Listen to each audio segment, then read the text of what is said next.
But one guy who's gotten off to a hot start since returning to the Mets from his short stint in Syracuse is Brett Baty. In 6 games since his return, he's batting a .316 with 4 homers and 7 RBIs. I mean, Will, what do you think has been clicking with Baty since his return? Well, it's interesting because he entered the game last night in the seventh inning, and he had the two hardest hit balls of the Mets of the game. I think both of them were 106 miles an hour off the bat. Sure, they were both outs, but man, they were loud, and he just makes a statement. It seems every single time. And as far as like what's different or how he can sustain this, it's hard to say. I mean, we saw some glimpses of it in that late in that first run with the Mets earlier in the season before they demoted him when Jeff McNeil returns. We saw some better at bats because he was no longer 0-1, 0-2, 1-2 every single at bat, and he was no longer rolling it over and looking defensive almost at the plate. We saw a shift, and it was too little too late at that point, but we did start to see it where he was a little bit more aggressive early in counts, and he looked like he was just more comfortable driving the ball to all fields. And frankly, like that's the guy who, when the Mets go to AAA or they send, if David Stearns makes a trip or they send someone else there to look at him, that's who he is in AAA. And we see that in the numbers. We see that in the highlights every single time he goes there. So he is that talented of a player. We've just never seen it at the major league level. Could be a variety of reasons for that. Pressure for one. We talked about that earlier in the show about how some guys handle that better than others. It could be a variety of things. Also, it's pretty damn hard to hit in the major leagues, so that's part of it as well. So he may just be figuring some things out.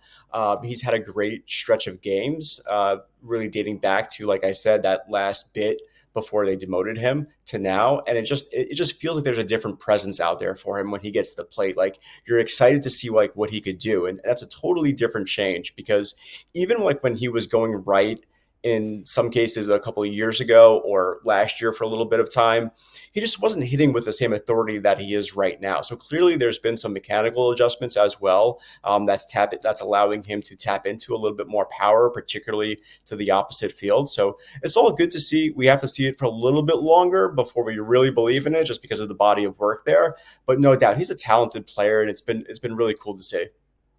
Yeah, I was going to say, I don't know if it's something someone said to him or if he's changed his pregame routine, but whatever he's doing is working right now. But Trevor, Carlos Mendoza has been sticking with Baty against right-handed pitchers. Are you surprised in any way, though, that he didn't stick with him after his 2 home run game? And could it be deflating for a player to get benched after a big game, even if it is based on analytics?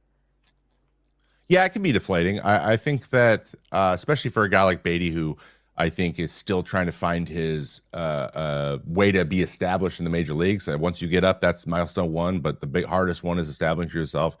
We know Vientos had the same story that he had last year and established himself. Baty's trying to do that same thing. So once you start to get going, you feel like you're getting going, and then but you're not getting the feedback that you've established yourself quite yet as part of that everyday playing group.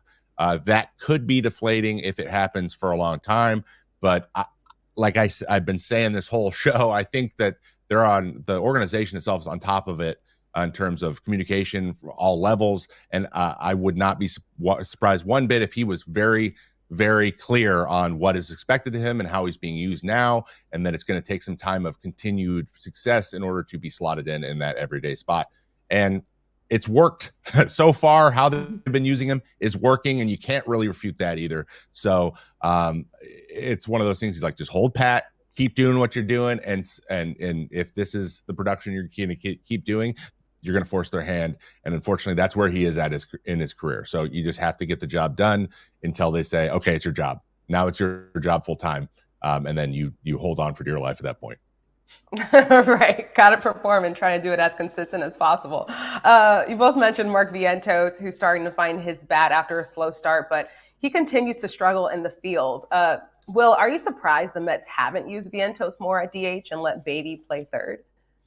Not really, because it's also about the other guys as well, like whether it's Starling Marte one day or wanting Jeff McNeil in there at a certain position or at DH.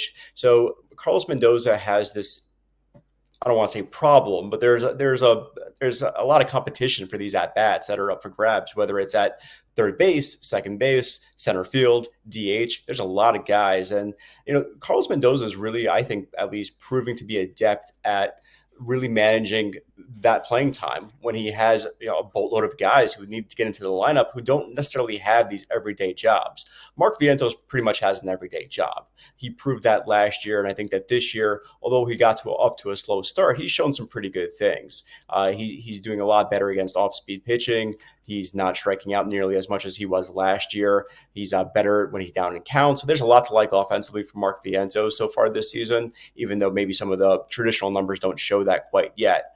Defensively, yes, his numbers are going to be dim there. They're not very good, and Brett Baty is a better defender. So there's that. But I think it goes back to the idea of Carlos Mendoza has a lot of guys that he needs to get in there on a given day, and so it's not as easy as right now, okay, Brett Baty's the third baseman, Vientos is the DH. And it also depends on the pitcher for that day too, right? Like if it's a lefty or also the Mets know that even if it's a lefty or a righty, perhaps the guy's stuff just plays differently against that particular batter. So they factor that into the equation as well. So there's a lot of variables at play.